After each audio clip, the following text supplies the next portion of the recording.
सभी को सलाम और आप सभी का स्वागत है हमारे इस उत्पत्ति के बाइबल स्टडी में, जो कि हम 17 अध्याय में जो है वो पहुंचे हुए हैं। और हमने 17 अध्याय की कुछ आयतों को जो है वो सीखा है। पर आज हम जो है वो 15वें वचन से जो है वो सीखने वाले हैं। परमेश्वर ने बहुत ही खूबसूरत सच्चाई जो है हमें उत्पत्ति की पुस्तक से दी है। मैं इस किताब को कहूंगी तो मैं ऐसे कहूंगी, द जेनेसिस ऑफ फेथ। ये विश्वास का उत्पत्ति है, जिसमें हमने देखा इब्राहिम ने विश्वास से ऊर को छोड़ा और वो परमेश्वर की आवाज के पीछे हो लिया। विश्वास से वो धर्मी ठहरा। विश्वास से उसने जो है अपने आप को प्रभु यीशु मसीह के समर्पण किया। खुदा ने उसके नाम को बदला। खुदा ने उसको उसकी लाइफ का मिशन बताया और उसके आने वाली अंश के बारे में जो है वो बताया।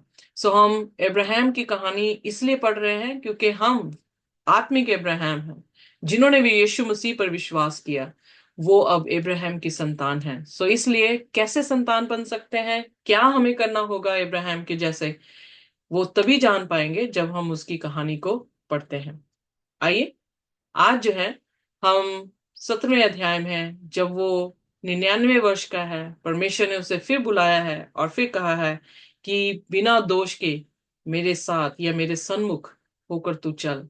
और वो दोष ना लगे इसलिए खुदा ने उसको जो है काफी हिदायतें यहाँ पर दी हैं। फिर अपना साइन दिया है, जो कि खतना का चिन्ह था। हमने उस चिन्ह के बारे में भी सीखा है कि किस तरह से परमेश्वर ने वो चिन्ह दिया, और आज हमारे टाइम में भी वो चिन्ह है। और हम उन चिन्हों को, जो भी बाइबल में जितने भी चिन्ह आए हैं, उनको बहुत ही संजीदगी के साथ हमें लेने की जरूरत है, क्योंकि परमेश्वर अपने कलाम से, अपने चिन्हों से हमारे साथ बातचीत करता है। इस पूरी दुनिया में बहुत सारे लोग जो हैं वो चिन्हों और चमत्कारों के पीछे भाग रहे हैं।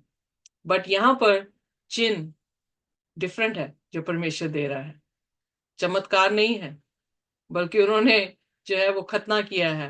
उन्होंने फोर्स स्किन अपनी काटी है। सो कहने का अर्थ है, परमेश्वर अब जब रोमियो उसके दूसरे अध्याय में, उसके 28-29 में, आई एम नॉट मिस्टेकन, उसका दूसरा अध्याय रोमियो और उसकी 28 और 29 में जब बात करता है, तो यहाँ पर कहता है कि खुदा कौन से खतना से प्रसन्न है?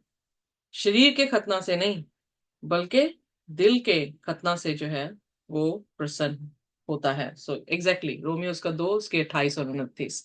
सो इसलिए हमारे लिए भी जरूरी है कि हम अपना दिल का खतना करें, क्योंकि परमेश्वर ने अब्राहम को जब खतना करने के लिए कहा है और हमें भी कहा है, तो हमारा और उसका विश्वास मैच होना जो है वो बहुत जरूरी है। आइए अब 15वीं आयत से पढ़ेंगे, पर इससे पहले पढ़े हम खुदा से दरख्वास्त करेंगे कि वो हमारी मदद और सहायता करें। हमारे स्वर्गीय खुदावंद, हम आपके सामने अपने सिरों को झुकाते हैं। हम बिल्कुल भी इस काबिल नहीं है खुदावंद कि आपके कलाम को उठा सकें, और ना ही अभी तक हम परफेक्ट हुए हैं, मुकम्मल हुए हैं। पर हम धन्यवाद करते हैं कि हर रोज प्रतिरोज आप हमें अपने कलाम से निपुण कर रहे हैं, हमें अच्छा बना रहे हैं। और जहां पर भी हमारे कमियां हैं, जहां पर भी हम अपना संयम खो देते हैं, खुदावन हम माफी चाहते हैं। हम प्रार्थना करते हैं कि आप हमें बलवंत करें। हमारी जिंदगी भी अब्राहम के मानिंद है, जिसमें बहुत उतार और चढ़ाव चढ़ाव है। पर खुदावन, हम विश्वास करते हैं कि जो आपने प्रतिज्ञा हमसे की है कि जो कोई भी आप पर विश्वास करेगा वो नाश नहीं होगा, बल्कि हमेशा का जीवन पाएगा। हम उसी प्रतिज्ञा में आपके साथ बंधे रहना चाहते हैं। आइए, हमें आप सिखाएं कि फिर उसके बाद अब्राहम के साथ क्या हुआ और वो हमारी जिंदगी में किस तरह से अप्लाई होता है। इसके बारे में आप ही हमें समझ दे सकते हैं, आप ही हमें ज्ञान दे सकते हैं। हमारे पापों और गुनाहों को माफ करते हुए, पवित्र लहू से धोते हुए, खुदावन हमें अपनी पाक रूह दें और हमसे बात करें जब हम बिल्कुल तैयार हैं कि आपके कलाम को सुन सके। इस प्रार्थना को यीशु के नाम से मांगते हैं, आमीन। सो आइए देखिए 15वां वचन। आमीन। आमीन। जी। फिर परमेश्वर ने अब्राम से कहा, तेरी जो पत्नी सारे है, उसको तू अब सारे ना कहना, उसका नाम सारा होगा। हम देखते हैं कि परमेश्वर ने प्रतिज्ञा की, परमेश्वर ने चिन्ह ठहराया, और परमेश्वर ने क्या कर दिया, नाम बदल दिया। जब हम प्रकाशित वाक्य 14 अध्याय में पढ़ रहे थे 1,44,000 लोगों का के बारे में, तो वहां पर हमने देखा था कि परमेश्वर ने उन्हें क्या दिया, एक नया नाम दिया जो कोई नाम नहीं जानता, सिर्फ वही नाम जानते हैं। सो परमेश्वर ने एक खास आदर जो है वो इब्राहिम और सारा को दिया जब उसने जो है वो नाम बदल दिया। सिर्फ इसका क्या कहते हैं, इब्राहिम का और सारा का ही नाम नहीं, बल्कि हम देखते हैं कि इस जेकब का भी जो है वो नाम बदला गया। जेकब जिसका अर्थ था कि धोखा देने वाला। पर जब वो 14 साल अपने मामा के लबान के घर में रह के वापस आ रहा था, अपने भाई साओ से डर रहा था, कि वो सोचता रहा था कि साओ आके उसे मार देगा, और वो प्रार्थना में बैठा था, और उसका ये मल युद्ध जो था वो परमेश्वर के साथ जब हुआ, तो खुदा ने उसका नाम क्या रख दिया, आज से तू यकूब नहीं, आज से तू क्या हम्म। होगा, इज़राइल होगा। इज़राइल मतलब ओवरकमर, और इज़राइल का मतलब the son of the Prince. और ये खूबी जो है परमेश्वर ने हर एक के जिसके भी नाम को बदला है उसको दी है, और प्रभु यीशु मसीह उनका भी नाम बदलेगा जिन्होंने हमारे समय पर हर पाप में जय पाई होगी और वो स्वर्ग की बादशाह में होंगे। सो ये एक तरह का रिवॉर्ड है, जो रिवॉर्ड परमेश्वर अपने भक्त जनों को देता है। सो इसलिए इब्राहिम को उसने सारी जातियों का बाप कह दिया, और फिर सारा सराय जो थी उसे सारा का नाम जो है वो दे दिया, तो वो सारी जातियों की क्या बन गई, माँ जो है वो बन गई। और उसके बाद 16वीं आए। मैं उसको आशीष दूंगा और तुझको उसके द्वारा एक पुत्र दूंगा, और मैं उसको ऐसी आशीष दूंगा कि वह जाति जाति की मूल माता हो जाएगी, और उसके वंश में राज्य राज्य के राजा उत्पन्न होंगे। तो सारा जो है उसका मतलब रानी, प्रिंसेस, राजकुमारी। सो हम देखते हैं कि परमेश्वर ने जो है सारा को इज्जत दी, और हालांकि उसने पाप किया, उसने अपना प्लान एग्जीक्यूट किया, पर खुदा का शुक्र है कि खुदा हमें कभी छोड़ता नहीं है, हमारी कमजोरियों में भी वो हमारे साथ है। तो इसीलिए पौलुस कहता है कि तुम एक दूसरे को क्यों जज करते हो। जज करने वाला कौन है, सिर्फ परमेश्वर है। जब परमेश्वर जज कर रहा है, तो जब तुम एक दूसरे को जज करते हो, तो तुम क्या कर रहे हो, फ्रिक्शन को पैदा कर रहे हो, यानी डिवीजन को पैदा जो है वो कर रहे हैं। पर अगर हम सभी मिलके ये देखें कि हम किसी को जज करने वाले नहीं, बल्कि खुदा हमें जज करने वाला है, तो फिर हम एक दूसरे को ना ऊंचा और ना नीचा देखेंगे, कोई डिवीजन जो है हमारे बीच में नहीं आएगी। परमेश्वर ने इन लोगों को, जो कि प्रभु यीशु मसीह पर अपनी नजरें टिकाए थे, इन लोगों को जो है वो इज्जत जो है वो दी। हालांकि अपना देश छोड़कर एक ऐसी जगह में आके उसे बसाया जो जगह उसकी नहीं थी, परमेश्वर ने उसकी आने वाली औलाद को वही जगह जो है वो बख्शी है। परमेश्वर ने उसके विश्वास के जरिए से उसका धर्मी होना या ठहराया जाना जो है वो बख्शा है। परमेश्वर ने यहाँ पर उसके साथ जो वाचा बांधी है उसको कभी भी तोड़ा नहीं, बल्कि हम देखते हैं अब्राहम जो है वो वाचा को तोड़ता रहा, पर परमेश्वर अपनी वाचा के साथ वफादार रहा, अपने जो उसने कसम खाई थी उसको तोड़ा नहीं। जैसे कि भजन संहिता उसकी 15 उसकी 4 आयत में लिखता है कि वो जो कसम खा के भूले नहीं, परमेश्वर के मंदिर में, परमेश्वर के तंबू में जो है वो वास करेगा। यहाँ पर परमेश्वर उन्हें रिवॉर्ड दे रहा है उनके नाम बदलकर, और नामों से समझ आ रहा है कि का परमेश्वर का परमेश्वर की योजना उनके लिए जो थी वो क्या थी। आइए देखिए अगली आयत में हम देखते हैं। तब अब्राहम मुंह के बल गिर पड़ा और हंसा, और मन ही मन कहने लगा, क्या 100 वर्ष के पुरुष के भी संतान होगी, और क्या सारा जो 90 वर्ष की है पुत्र जनेगी। तो यहाँ पर उनकी एज जो है वो साफ दिख रही है, क्योंकि वो गिरा, खुदा को दंडवत की उसने, पर साथ में उसकी हंसी भी आ गई, क्योंकि वो अपनी निर्बलता को देख सकता है कि मैं कितना बूढ़ा हो गया हूं, या मेरा शरीर जो है वो जवाब दे गया है। पर खुदा के लिए कोई भी ऐसी चीज है जो जवाब दे जाए, नहीं। कोई भी ऐसी चीज नहीं। नहीं नहीं नहीं। लाजरस कब्र में चला गया था, चौथे 4 दिन के बाद यीशु मसीह उसके कब्र में आकर उसे जिला देते हैं। लोग सोचते थे कि 3 दिन के बीच बीच आत्मा जो है वो वापस आ जाएगी, आ सकती है। बट प्रभु यीशु मसीह ने 4 दिन के बाद उस कब्र को भी जो है खोल दिया और लाजरस को जो है वो बाहर निकाला। सो परमेश्वर प्रभु यीशु मसीह के लिए कोई भी ऐसी चीज नहीं है जो मुमकिन ना हो। और यहाँ पर उसका हंसना जो है, खुदावन यीशु मसीह ने, प्रभु ने जो है उसके हंसने को देखा और उसके बेटे का नाम क्या रखा? इसहाक। लाफ्टर। सो यहाँ पे पौलुस कहता है, ये में सब पढ़िए रोमियो उसका 4 और उसकी 17 आयत से।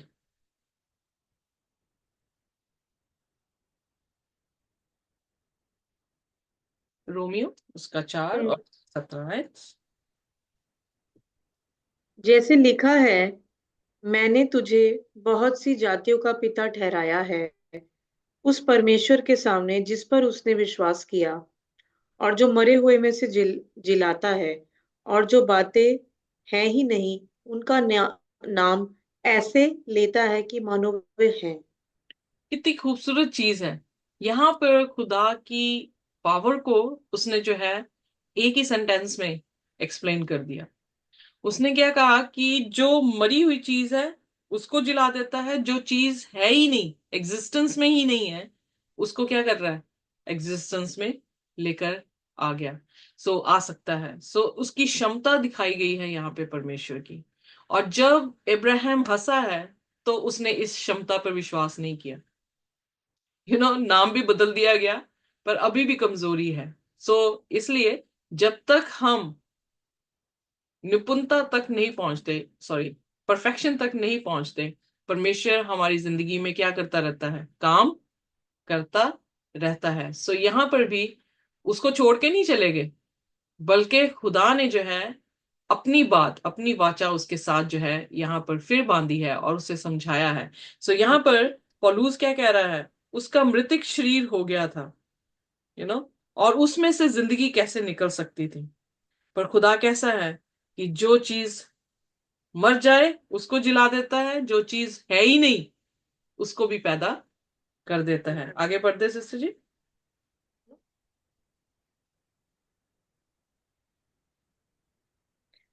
एक मिनट सिस्टर जी, मैंने वो चैप्टर बंद कर दिया था। No worry. चार। रोमियो उसका 4 और उसके 18 आयत। जी।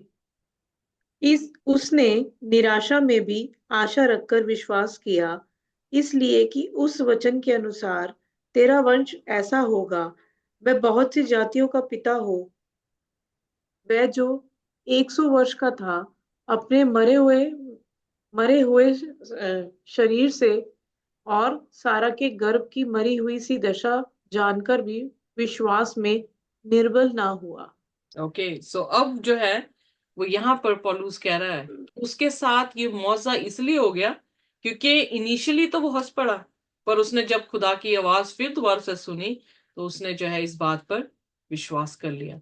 आइए देखिए अब उत्पत्ति, सॉरी, 20 आयत भी पढ़ते हैं सिस्टर जी, 20 और 21। जी सिस्टर। और ना अविश्वासी होकर परमेश्वर की प्रतिज्ञा पर संदेह किया, पर विश्वास में दृढ़ होकर परमेश्वर की महिमा की, और निश्चय जाना कि जिस बात की उसने प्रतिज्ञा की है वह उसे पूरा करने में भी सामर्थ है। हालेलुया, आमेन। सो यहाँ पर जो है पौलुस उसकी गवाही दे रहा है। खुदा की आत्मा के जरिए से कलाम लिखा गया है और खुदा की आत्मा ने पौलुस के जरिए से हमारे लिए ये एविडेंस छोड़ा है कि हम ये जान सके कि इब्राहिम ने वो आशीष या वो प्रॉमिस जो इसहाक के नाम से उसके पास आने वाला था, विश्वास ही के जरिए से पाया है। सो हम बिना विश्वास के परमेश्वर को प्रसन्न नहीं कर सकते हैं। इब्रानियों उसका 11 उसकी 6 में लिखा है, विश्वास ही से इब्राहिम उर से निकला, विश्वास ही से इब्राहिम ने अपने प्रॉमिस किए हुए बच्चे को जो है वो रिसीव किया। सो यहाँ पर आइए देखिए उत्पत्ति उसके 17 अध्याय और उसकी 17 आयत हमने पढ़ी है। अब जो है 8वीं आयत में जो है वो पाएंगे। सो उन्होंने जो है वहां पे हंस दिया, इब्राहिम ने हंस दिया और सोचने लगा 100 साल का मैं हूं और 90 साल की सारा है, तो कैसे ऐसे शरीर से जो है वो बच्चा पैदा होगा। और उसके बाद 18वां वचन। और अब्राहम ने परमेश्वर से कहा, इस्माइल तेरी दृष्टि में बना रहे यही बहुत है। हाँ, उसने फिर लिमिटेशन, खुदा की लिमिटेशन, मतलब खुदा के सामने एक लिमिटेशन जो है वो सेट कर दी कि खुदा, ऐसा तो हो नहीं सकता, ऐसे है कि आप इस्माइल को ही जो है वो आशीष दे दे, कि यही तेरे सामने जो है वो खड़ा रहे। फिर खुदा ने क्या कहा? तब परमेश्वर ने कहा, निश्चय तेरी पत्नी सारा के तुझ से एक पुत्र उत्पन्न होगा, और तू उसका नाम इसहाक रखना, और मैं उसके साथ ऐसी वाचा बांधूंगा जो उसके पश्चात उसके वंश के लिए युग युग की वाचा होगी। आमीन। खुदा अपनी जगह पे ही खड़ा है, शुरुआत से ही खुदा एक ही चीज कह रहा है। और हम जो है इंसान होते हुए इब्राहिम के जैसे अपने प्लान्स एग्जीक्यूट करने को जो है वो कह रहे हैं। अगर इब्राहिम पहले ही विश्वास कर लेता और प्लान बी ना लेकर आता, तो मेरे ख्याल से 15 साल पहले ही उसकी जो है गोद में बच्चा खेल रहा होता। बट क्योंकि उसने अपना प्लान एग्जीक्यूट किया, जिस कारण खुदा जो है लगभग 15 साल उससे उसने बात नहीं की, और जब वो आके बात कर रहा है, वो वहीं पे खड़े हैं जीसस, कि मैं तुझे क्या करूंगा, सारा के जरिए से पुत्र दूंगा। जब हमारी सिचुएशन ऐसी हो कि दुनियावी तौर से, शारीरिक तौर से हम सोच रहे हैं कि ये नामुमकिन है, मुमकिन करने वाला कौन है? खुदावन यीशु मसीह। जब हमारी परिस्थितियां ऐसी हो जाएं कि हमें हमारे डॉक्टर्स जो हैं वो भी जवाब दे दें, पर खुदा बीमारी से भी उठाने वाला क्या है? खुदा है। बट ये जरूर है कि हम लेट ना हो जाएं, कि ऐसा ना हो कि जब खुदा छोड़ दे तब हम कहें कि काश मैं विश्वास कर लेता। पर हमें जरूरत है कि जब हमारे पास कलाम पहुंचे, हम उसी दिन उद्धार का दिन समझें, उसी दिन खुदा के कलाम को समझें, ताकि किसी तरह से भी हम देरी ना कर सके। सो खुदा ने फिर रीअश्योर किया कि नहीं, सारा के जरिए से तुझे पुत्र दूंगा, और उसके साथ मेरी वाचा होगी, और वो भी कौन सी होगी? अनंत काल की वाचा तेरे बच्चों के साथ होगी। और 20वें वचन में। इस्माइल के विषय में भी मैंने तेरी सुनी है। मैं उसको भी आशीष दूंगा और उसे फलवंत करूंगा और अत्यंत ही बढ़ा दूंगा। उससे 12 प्रधान उत्पन्न होंगे और मैं उससे एक बड़ी जाति बनाऊंगा। तो खुदा ने पार्शियलिटी नहीं की। खुदा जानता था जैसे इब्राहिम के लिए इसहाक प्यारा था, वैसे ही इब्राहिम के लिए इस्माइल भी जो था वो प्यारा था। सो जब इब्राहिम दुष्ट होकर अपने बच्चों में तफरका नहीं कर सका था, तो खुदा जो कि बिल्कुल पवित्र है, कैसे तफरका जो है वो कर सकता है? इसीलिए योना ये सोच रहा था कि परमेश्वर जो है क्यों नहीं खत्म कर रहा नैनवे को। पर परमेश्वर ने जब वो पेड़ उगाया और फिर सूखा, तो उसने कहा कि जब ये तूने उगाया नहीं, उसके सूखने पे तूने इतना शोक किया है, इनको तो मैंने बनाया है, और मैं इन्हें खत्म करके कैसे आनंदित हो सकता हूँ। इसीलिए इज़ेकियल की पुस्तक में परमेश्वर के वचन में लिखा कि वो किसी की मौत से खुश नहीं होता।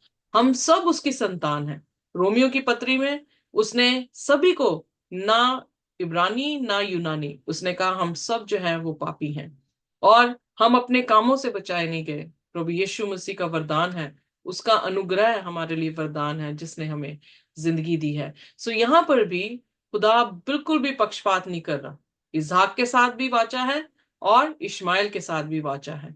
इसहाक भी जो है वो बढ़ेगा, इश्माइल भी जो है बढ़ेगा, पर जो प्रॉमिस है यहां पर, वो प्रॉमिस इसहाक के साथ जो है वो बांधा गया है कि इसके जरिए से नजात सारी धरती पर जो है वो आएगी।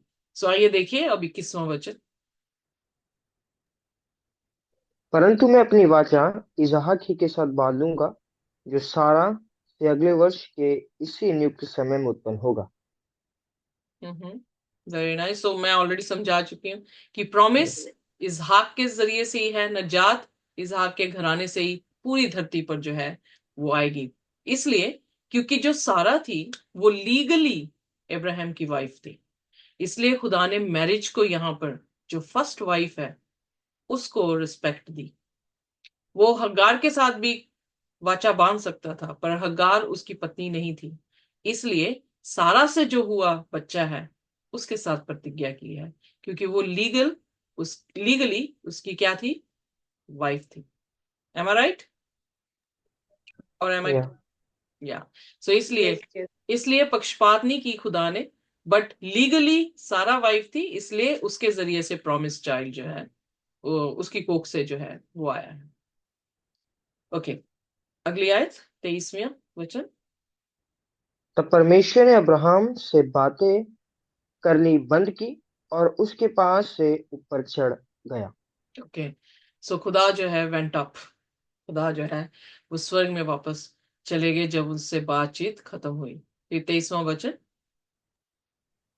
तब अब्राहम ने अपने पुत्र इश्माइल को लिया और उसके घर में जितने उत्पन्न हुए थे और जितने उसके रुपयों से मोल लिए गए थे, अर्थात उसके घर में जितने पुरुष थे, उन सबों को लेके उसी दिन परमेश्वर के वचन के अनुसार उनकी खलड़ी का खतना किया।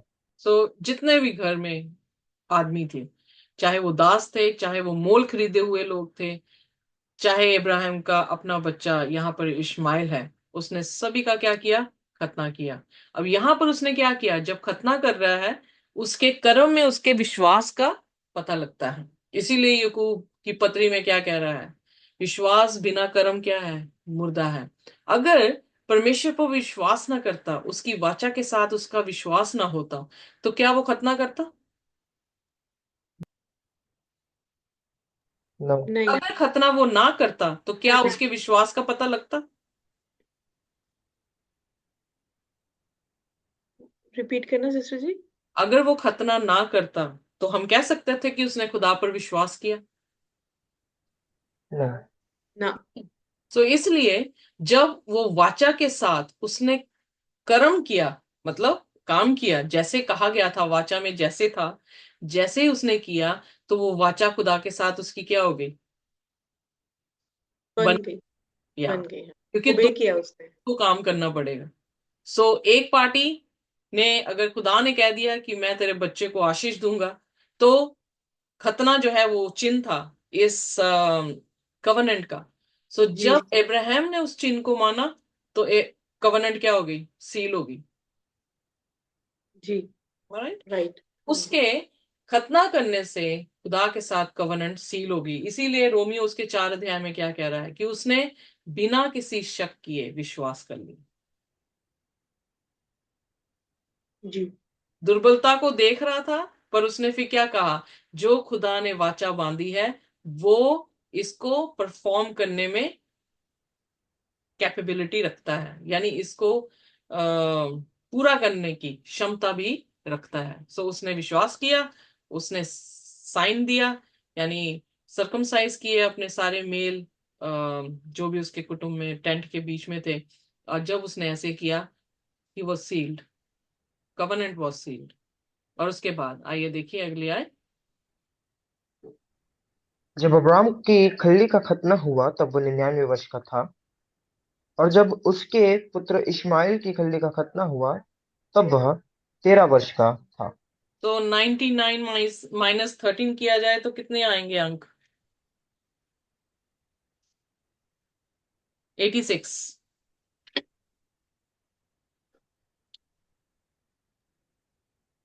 सो 86 पहले, 86 का था जब, 86 से पहले ही था जब 15 अध्याय में परमेश्वर ने इसके साथ वाचा बांधी थी कि तुझे मैं औलाद दूंगा। बट फिर 16वें अध्याय में सोचा कि ये तो हो नहीं सकता, तो उन्होंने अपना प्लान 2 जो है एग्जीक्यूट कर दिया। सो इसका मतलब लगभग 14-15 साल के बाद परमेश्वर फिर उसे आके विजिट कर रहे हैं। क्लियर? जी। अब 25वीं आयत, ओ सॉरी 26वीं आयत। 26वीं। जी। अब्राम और उसके पुत्र इश्माइल दोनों का खतना एक ही दिन हुआ। और उसके घर में जितने पुरुष थे जो घर में उत्पन्न हुए तथा जो परदेशियों के हाथ से मोल लिए गए थे, सबका खतना उसके साथ ही हुआ। एग्जैक्टली। सो सैबत और खतना, ये दोनों ऐसे चिन्ह हैं जिस चिन्हों में ये कहा गया है कि जो भी तेरे घर के अंदर हो वो सब जो है क्या करें, खतना हो, वो सब जो है सबत को पवित्र जाने। तो जी। वे दोनों में सिमिलैरिटीज हैं। सो इसलिए खुदा ने जो है अपनी कवनेंट जो है वो सील कैसे की, अपने चिन्ह के साथ। लास्ट डेज में रेवलेशन में भी हमने देखा है कि वो अपनी कवनेंट कैसे सील कर रहा है। देयर विल बी सील, हमारे फोरहेड पे वो जो है सील लगाएगा। वो सील कौन सी है? His commandments, his laws, his Sabbath. So इसलिए क्योंकि हालेलुया। के दिनों में यही चीज होगी कि हम संडे को वर्शिप करेंगे, बट जो खुदा के कलाम को जानते हैं वो सब्बत के दिन जो है इबादत करेंगे। और जो उसके साथ कवनेंट साइन को फॉलो करेंगे उनके साथ क्या हो जाएगी? कवनेंट सील्ड हो जाएगी। फील्ड हो जाएगी। सो परमेश्वर उनका परमेश्वर होगा और वो लोग उसके लोग बन जाएंगे। आमीन। हालेलुया। जी। आमीन। हालेलुया। आइए अपने सिरों को कुछ झुकाएंगे और हम प्रार्थना करेंगे। हमारे स्वर्गीय खुदावन, हम शुक्रगुजार हैं खुदावन कि आपने हमें इस कलाम से सिखाया। सचमुच में खुदावन, उत्पत्ति का पढ़ना हमारे विश्वास को मजबूत करता चला जाता है। हम धन्यवाद करते हैं, आपने हमें प्रकाशित वाक्य सिखाया, आपने दानियल सिखाया, आपने उत्पत्ति सिखा रहे हैं, और हमने पौलुस की, यूहन्ना की, पतरस की पत्रियों को भी जो है वो सीखा है। और किसी में भी हमने कोई दोष नहीं पाया खुदावन। हर एक आपके दास ने एक ही चीज कही है जिससे पता लगता है कि एक ही आत्मा है जो उन सब से बात कर रहा था और आज हमसे भी करता है। हम बहुत ही शुक्रगुजार हैं, आपके कदमों पे खुदावन अपने सिरों को झुकाते हैं, आपको नमन करते हैं, इबादत करते हैं और प्रार्थना करते हैं कि जो कमियां आज भी हमारे में हैं खुदावन आप उसे दूर कर दें। अपनी पवित्र आत्मा के जरिए से प्रभु वो रोशनी हमारे दिल में आए, ये देह आपका मंदिर बन जाए, और जो साइन आपने लास्ट टाइम में हमें दिया है खुदावन उसको हम पूरा करते हुए आपकी कवनेंट को सील कर सकें और हम भी सील हो जाएं। कोई भी ऐसी ताकत शैतान की खुदावन हमें आपके कलाम से अलग ना कर सके।